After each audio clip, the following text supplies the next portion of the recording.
nyumbani na itakuwa sawa kwa sisi. Haya.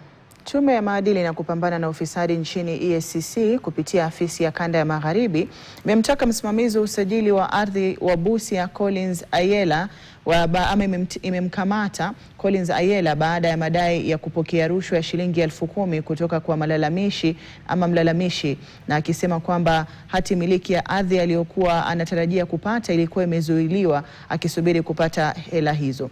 Msajili huyo alikamatwa kufuatia uchunguzi uliotokana na malalamishi kadhaa kutoka kwa wakazi wa Busia waliodai afisa huyo amekuwa na hulka ya kushikilia hati miliki za wananchi wanaotafuta huduma katika afisi ya usajili wa ardhi kisha kuwataka watoe rushwa ndio awape stakabadhi hizo.